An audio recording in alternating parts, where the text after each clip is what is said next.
Hello, everybody, and welcome to Compassionate Chats. I'm Tanys Coughlan from My Place Home Care, and I am joined by my beautiful co-host, Heidi Gagne, also from My Place Home Care. And today we have an awesome guest. We have Debbie from Senior Solutions. Welcome, Debbie. Hello. Great Thank to you for have having you. me. I appreciate that. Thank you for joining us. So today we're having an interesting conversation. We are. So why don't you tell us a little bit about first Senior Solutions and then the death doula thing. Okay, so I'm with Senior Solution. We've been around since 2007. So I started it a need from my mother-in-law. I was working in patent and trademarks, and it was extremely boring. And I was doing a lot of this for my mother-in-law and realizing that, quote unquote, there was a lot of Hildas out there. And that's sort of where I started. I wanted to create a full-time job for myself. And 20 years later, almost, we're still doing this with lots of add-ons and a lot of amazing staff. So that's where we started with Senior Solution. 2019, I became an end-of-life doula. I had seen an ad for it, actually, and realized that I had been with a lot of people that had passed. And to me, some people say, oh, that must be very hard on you. It's actually not very, it is and it isn't, because I believe that people get to, at the end of their life, they choose when they go. You'll always hear lots of stories where I just went to get a coffee and I came back and they were gone, or I just went home to have a shower and I came back and they were gone. I believe that people have a choice some have a choice when they want to go, and I feel that sometimes they go when there's no one around to spare that other person of pain. So I have had the pleasure of having people pass with me, because to me it's an honor that they have chosen to pass with me, holding their hand and lying in bed with them. And then end-of-life doula can expand into being sort of quote unquote a concierge for the family. And sometimes the people that are passing are the ones that are more at peace with it, and the families are not at peace. And that's where sometimes the hand-holding goes, and it goes after the person, before, after, and during a person is passing. Mm-hmm. Okay. Now we were talking about this before we started the podcast, and we've talked. You were saying that there are two different terms. So we've heard the term death doula, and you've just referred to it as end-of-life doula. So can you explain what, if any, the difference is? The difference is just wording. So I was saying earlier that it depends on your audience. Death doula can be very shocking. It is very visual. This is my personal opinion. It can be very visual. It can be very harsh. So you need to pick your audience. I go along it organically. I feel that if you say death doula, they have you almost looking like that person in black with the big sword, and it's not that. So it's end of life doula is a much softer term. It is end of life as opposed to death. So it sometimes there's a great story called Life After Death. And it was a great documentary on life after death, which is an amazing title.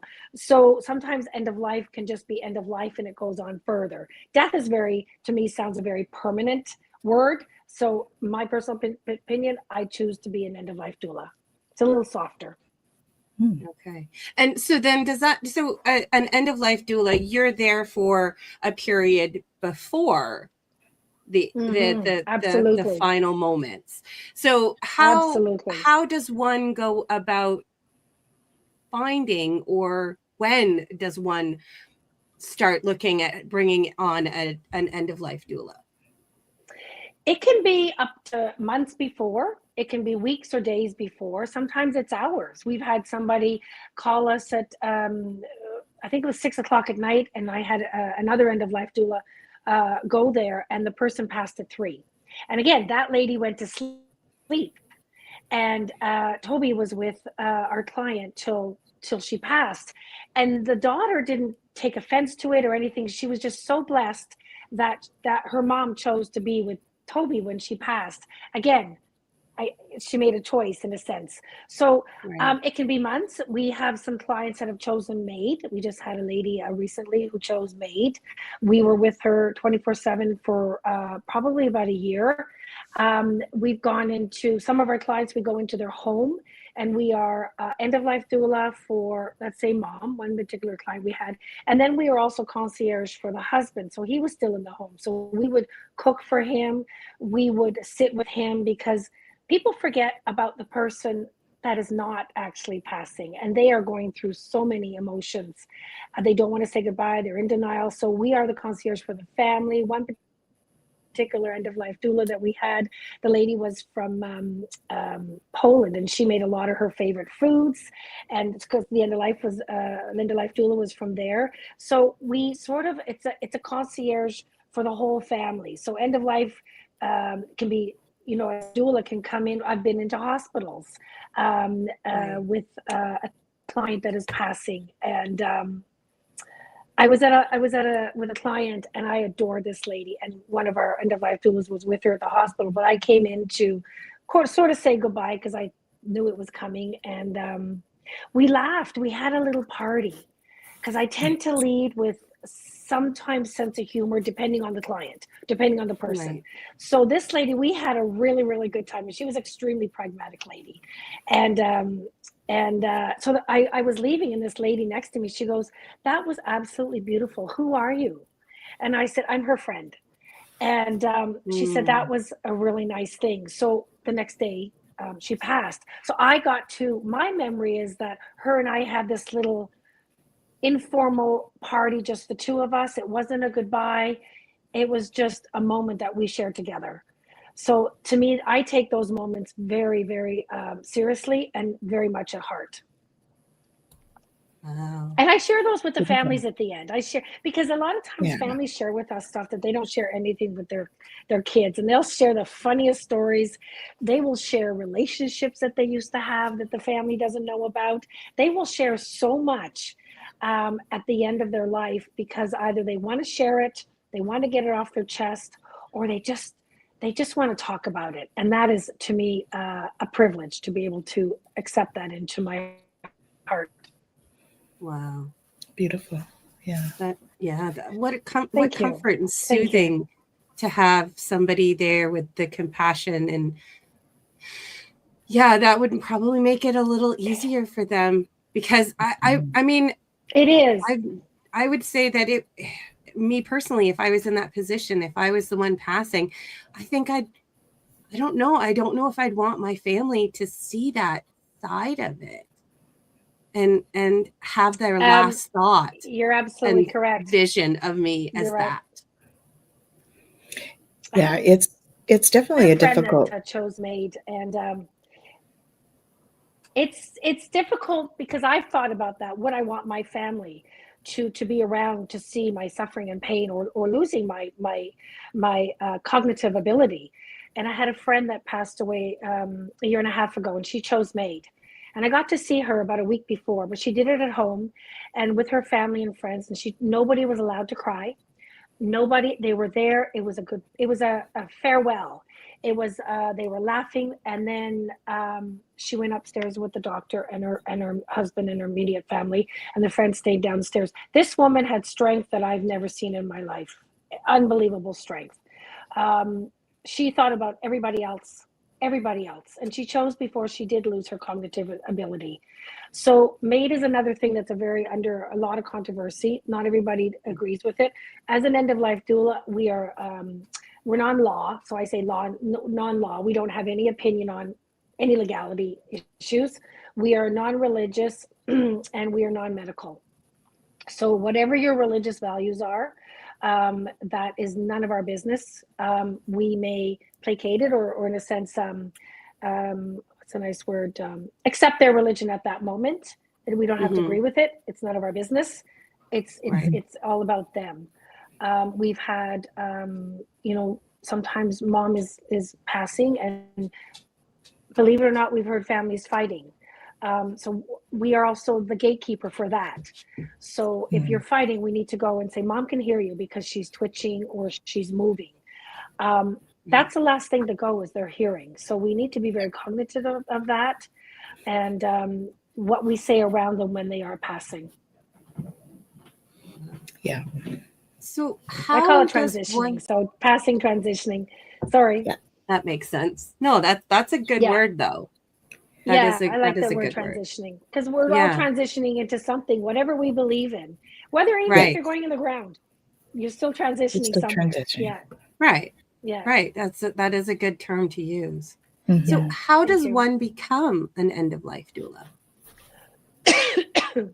I was fortunate enough. I took my course with Douglas College. It was a 4-day course, and it was in person, which was very, very valuable to me. I was at a round table with probably 20 to 25 extraordinary human beings, and we all came from different walks of our lives. Some of the people have actually passed on and came back, shared their story, what they saw, what they did, what they listened to during.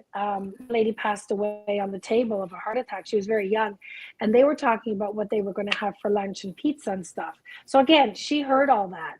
So I was fortunate enough to, with Douglas College, to do it in person. A couple of our staff members wanted to do that. It was going to be in person. It switched to online. So it seems to be, since COVID, a lot of the courses are online. If you could find it in person, I just think it comes with a lot more value. The energy in the room, that makes sense. You're out of your own surroundings. It's a very private, non-judgmental, safe space, and they literally hold space in that room. It's a very, very sacred space, and I just feel that everybody was sharing that was so valuable, that I took from that experience to help me become a better end-of-life doula and a better person. And the little things in life that what I learned, it's funny what I learned during taking the course, because I am a giver. I like to do so much for other people, and I forget that other people like to do things for me. So what I took and what we learned in that course was, I took away the joy that people like to do things. So just little things that I learned in that course about myself to become a better person, which makes me a better end-of-life doula. So if you want to be an end-of-life doula, there's many, many courses around. If you can find one that's in person, personally, I think that's where you're going to get a lot of value. And I like to share other stories, and other people like to share their stories with like-minded, because some of the stories that you may share, not everybody's going to believe you. And in that safe space, everybody does. And Tanys, you would understand what I'm talking about, and energy and spirits and whatever it is you believe in. So everybody got to share that, and different religions and different cultures is very, very important to understand those. Beautiful. Yeah. Do you find that as an end-of-life doula, it almost provides having you there as the support to the family once the person has transition?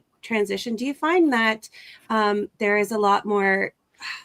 Are you able to comfort them more? Like, is there comfort? Is there compassion? Like, what happens once the person transitions? And you know, that's a tough call, because we've had. Sorry, go ahead. No, we've had people where, I'm going to be very frank, not everybody likes everybody, and that comes in families and loved ones, and not everybody. I've had people say things to me that they could never say to anybody else. I'm glad she's gone. I miss her, but I'm glad she's gone. Whether it was a long struggle, it was painful for them to watch. Their husband was leaving them because that's all they did was spend their time with mom. I've had those hard conversations with people, and it's not they didn't care about the loved one. It is so taxing the person that is watching this and spending time. So they're able to share before, during, after things that they can't say to anybody else, because somebody else would look at them like, oh, you're a cold person, but you're not. You're just human. Right. Yeah, exactly. And we're allowed to feel all sorts of. Just hug them and listen and just hold them. Absolutely. Some of them are like, I didn't even like her. You know, it's it's hard for families to because everybody at the end is thinking, oh, kumbaya, and it's not always that case. And that's where a lot of people struggle, is they didn't have a relationship with mom or dad or sister, brother. They didn't like them. They didn't love them. They just came because they had to. And we're able to share that.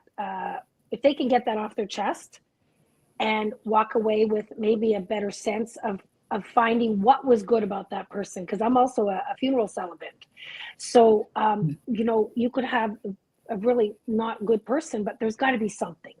There's got to be something. Right. So you try to pull from that, and you try to share that with the people that maybe have some really bad feelings. And you try to share, again, sometimes I lead with humor, and there's got to be something.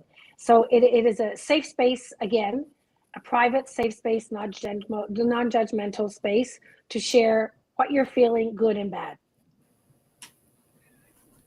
Yeah, and that's a huge gift that you can give to people, for sure.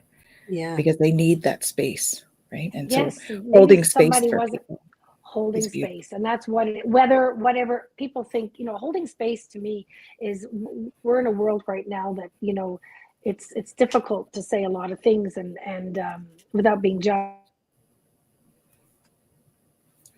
Oh, the ice storm is causing problems. So if you can share with somebody, okay, the storm. Well, that's ironic that we're talking about this. What's that? So I think with having said that, I think can you guys hear me? You're okay? Yep. Yeah, you're good now. You can hear me? Okay, yeah. So yes, it's just being able to have a safe space. I had a woman, her mom died almost 2 years ago, and that was very difficult for her. She was an only child. She had to quit her job or take time off from her job. She found it very, very, very difficult, and she had some very hard conversations with me before, during, and after. And it didn't take away from what I knew, how she felt about her mom, but she needed to share that with somebody. And I just got a text from her on Friday for Happy International Day. So they still keep in touch. And sometimes we go for lunch or we go have a coffee, just because I represent. They shared things with me, and it's they still have that connection with me. And I saw their mom at the end, or mom or dad at the end of their life. And I had a dog that was a therapy companion dog, Diesel, and he passed away sadly 3 months ago. But he did a lot of the work with me. He came to the hospices. He would come to the hospitals with me. He's climbed into bed with some people who wanted him in bed. Got to lift him up, my 100-pound dog. But he was so amazing. He created a whole different amount of energy. So animals are very, very instrumental in this end of life as well. Some people want to be with a dog, and they just want to see a dog for the last time, or their own pet. And I think we're getting a little more relaxed with animals when it comes to healthcare and mental health. I'm hoping that we're moving forward that way. Yeah, I think they're being much more accepted as like part of the family. I hope so. Yeah. I agree. Absolutely. Yeah. I have a little guy now he's in training. So he'll be more of a lap dog than the Doberman was. But so I think with their made and end of life is it's a connection that people are able to access right now, which is a plus for anybody who wants to have that. Yeah. Well, and there's such a spirituality, even if you're not religious, there is such a spirituality to the end of life. And I'm going to share a story because my grandmother passed. Oh my goodness, I think it's about 12 years ago. She was my grandmother was the woman. I learned, okay, this is where my sense of humor comes from. This is where my raunchy jokes come from. This is a woman that I learned once I was an adult, and I never felt like I fit in my family until I started taking my grandmother to bingo. And we would go to bingo together. And oh my gosh, she was a hoot. So funny. Like, I cherish those Thursdays. I was living in Kingston at the time. She was living with my parents in Brockville. I would come to Brockville from Kingston. I specifically took Thursdays off so we would go play bingo together. So, and we did this for about 2.5 years. So this was so, and then she got sicker, and she was at the end. She was at the hospital, and I remember waking up at like 4 a.m. and going, okay, like we had already planned. My husband was just as close with her. My two daughters were close with her, like just everybody was. And I remember waking up and thinking, I really want to see Baba today. Like this is the day I need to go. And unfortunately, she had passed at 4 a.m. that day. And we had arranged, we were arranging to go. Wow. But the great thing is with my oldest daughter, she has always had, her dreams are very telling. She is always like, I bought her a dream interpretation book because her dreams would always have such meaning to them.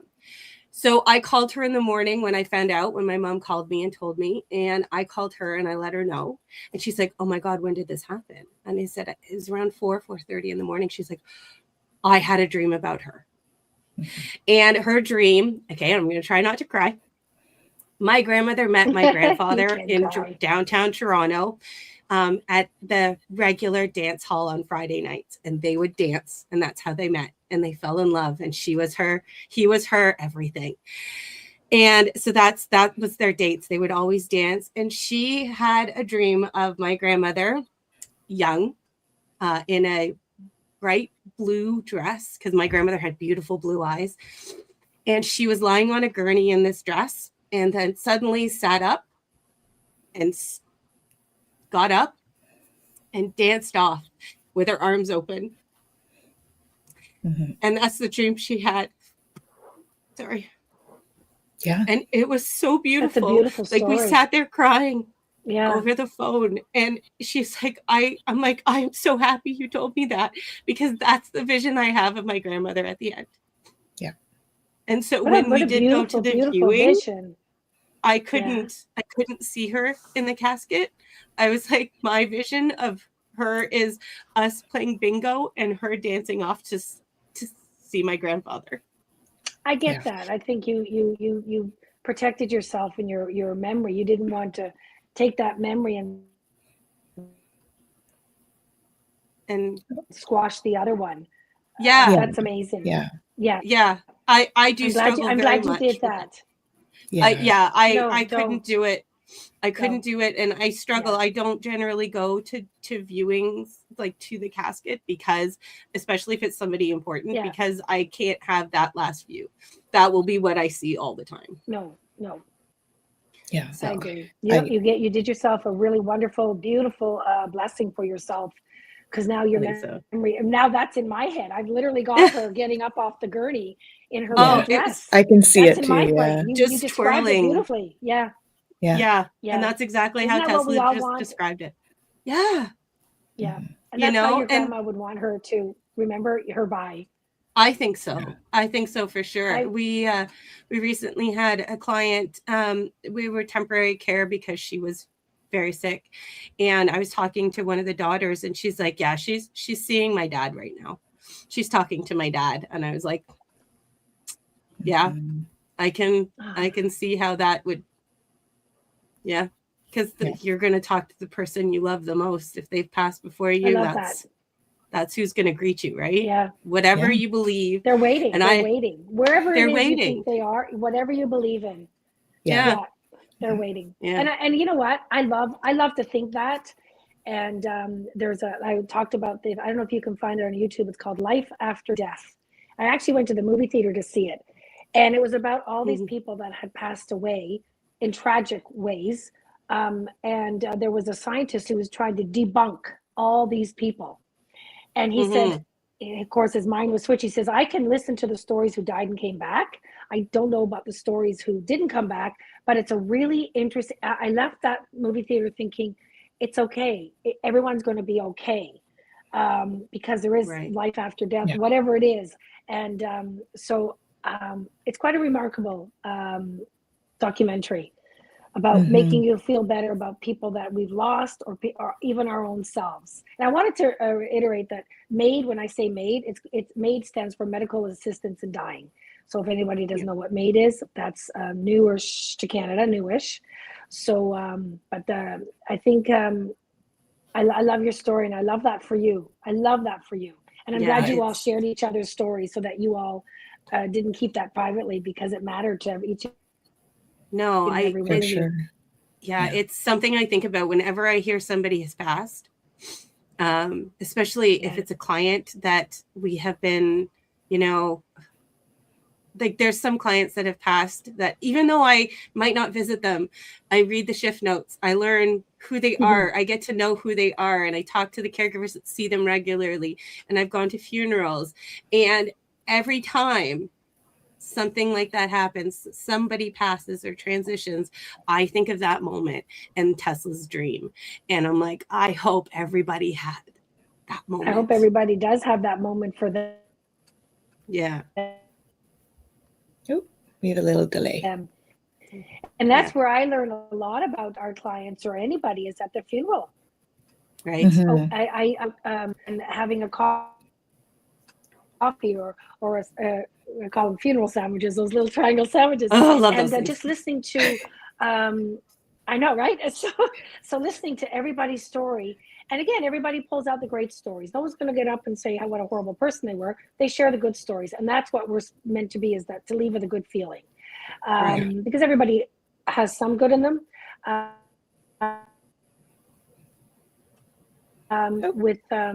I took one lady to her husband's funeral, and everyone was saying wonderful things about her. And we got in the car, and she said, well, that was so nice, whatever that was.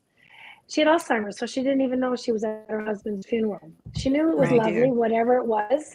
But in that moment, I felt grateful for her for not knowing or understanding that she lost her husband. I felt grateful for that. And that's a tricky one for me, when they lose their spouse and they don't even know. And it's a bittersweet. It's a bittersweet. So it's interesting. It's interesting too, because that there's a quote there by, I think it's Maya Angelou, where she talks about how really people remember how you make them feel. And so she's not remembering anything else, but she remembers how it made her feel. Good or and bad. So that's a beautiful. Yes. Yeah. Exactly. Yeah. Beautiful testament to that. It is. And I think we're focusing on celebrations of life now, as opposed to funerals. I think you see a lot more. I think in BC, it's like 90% are celebrations of life, which just, again, let's celebrate their life, not be sad at a funeral, everybody wearing black. But again, that's a cultural thing. It is. So everybody's different. So it's a one thing literally we all have in common. Literally, we're all going to die. We just don't know when. So again, back to kindness and being kind every day, and just, we never know what's going through people's heads or what they're going through, and everybody's just trying to get up and move each foot forward every day, and that's all we have to do, because we just don't know when. Make the most of the moments. True. Absolutely. If we can just be kind, because we're all in that business, right? We're all in the kindness business. Yeah, that's right. Yeah, beautiful. Well, I can't believe we're like at the end of the show. I know, it did go by fast. It did. Just chatting. It goes fast. It did. We have 2 minutes. I would love to share just a quick story just about my experience with my grandmother, because Please, yes. I was only 15 at the time, and we were talking about how usually they wait till you leave the room. Mine waited until my family was together again. So that's why I thought it would be interesting to share. So we were, my parents were separated at the time, and we arrived at the hospital. I went with my dad, and we went to the hospital because she wasn't doing well. And we actually ran into a nurse in the elevator, and the nurse was like, she's not going to make it through the night. And my dad said, okay, I'm going to stay then. So I called my mom to come and pick me up. And she was like, so just come down. And I'm like, no, you need to come up. You need to come up. And I don't know why I said that, but I did. I was like, you need to come up. And as soon as she got there that night, the three of us were in the room again with my granny, whom we had all lived together at one point as well. Okay. And so it was like a family unit, like the four of us had been a family unit for a number of years. And so as soon as she got there, and arrived in the room, my granny passed. So you can have the other side of things where they wait to have everyone together. And it was probably because we needed each other. Yeah. You did that. You said you didn't know why you invited her up. You know why. Yeah, you did that. She did that for you. Exactly. Yeah, she got you to bring everybody together. So now you know why. Yes. Yeah, I do now. I didn't at the time. Yes, you do know why. Yes, you do know now why. So I'm glad you followed your instinct, because you were 15. You could have done what you were told to do. You didn't. No. There was one time, and I was pretty, I pretty much did what was expected most of the time. This is one of the times where I was like, no. You need to see. I'm glad you did. Yeah. So you wouldn't have that story. You wouldn't have had that incredible moment of holding her and watching her take her last breath and close her eyes. Yeah. It's an incredible moment. Is it difficult? It was at 15. I didn't put my dog down. That was extremely difficult to put my dog down. I've been fortunate enough that it's my grandparents have passed, but I'm very fortunate that my parents are still around, and so I haven't experienced, my grand. Your own personal loss. She was my heart. I look just like her. She's my heart. So it's losses are huge, and mourning is normal, and how everybody mourns is so different, and everybody's normal, however they want to mourn, but sharing stories like that is beautiful for you guys, and I'm glad you guys have beautiful stories. I really do, because those are to be cherished forever. Yeah I love it. And both were your grandmothers. And mine was she was a kindred spirit, my granny. We spent lots of time together. Mine was. So it's funny how we look up to our grandparents, our grandmothers. Amazing. She was my mentor. She was an amazing human being. Adventurous because of her. Awesome. I learned to persevere from mine. Grandmothers are very powerful. Pardon me? I learned to persevere from mine. My grandmother lost her husband when her 3 kids, her oldest was 9, I think. And he passed away, kidney failure, I believe it was, downtown Toronto. They had a gas station with an ice cream, like an ice cream parlor as well, and everything like that. And he was a mechanic, and she lost all of that, and she had to survive, and she became a seamstress. And she had to survive to raise her 3 young kids. So let me tell you, because he had gotten a cold, and because he only had 1 kidney, it just snowballed into all sorts of illnesses for him. When my youngest was a baby and she had bare feet, my grandmother would be constantly, put socks on her, she's going to get cold. She can't get a cold. So that, once you find out that she lost the love of her life due to a cold, she was obsessed. I'm like, okay, I'll put socks on her. Of course. No problem. She was hyper vigilant. And back then, they a lot of the women couldn't survive without getting remarried. So a lot of them were just remarried very quickly from a friend or somebody just to help look after those children. So I mean, kudos to her to do it on her own. That's incredible. Well, she had to live with her sister and her sister's husband for a while, and those were not good times. My dad was not happy there. He was not happy living with that in that situation, and it was difficult for him. So it's amazing that the women in that era, because my granny was similar. She was my grandfather was not the best guy, and so he took off, and so she was left with 2 boys to bring up on their own, and they were incredible. Young, so it's incredible. It's too bad. Resilient women like us. Well, it runs in the families, right? We bring it through our genetics. That's right. This resilience. So we can thank them for that. That's right. Absolutely. And I do. Yeah. Yeah. Beautiful. Well, thank you so much for joining us, Debbie. It's been such a pleasure. Thank you for having me. It was such a pleasure to speak with you both again and sharing some of my experiences. And I was really blessed to be able to hear both your stories. Thank you very, very much for that. Well, thank you. Thank you for joining us. Thank you. Absolutely. Yeah. Thank you. Take care. And Bye-bye. we hope to see you soon. Join us again next time for Thank you. Compassionate Chats. Thank you. Take care. We will. Thank you. Thank you. Bye-bye now. Bye.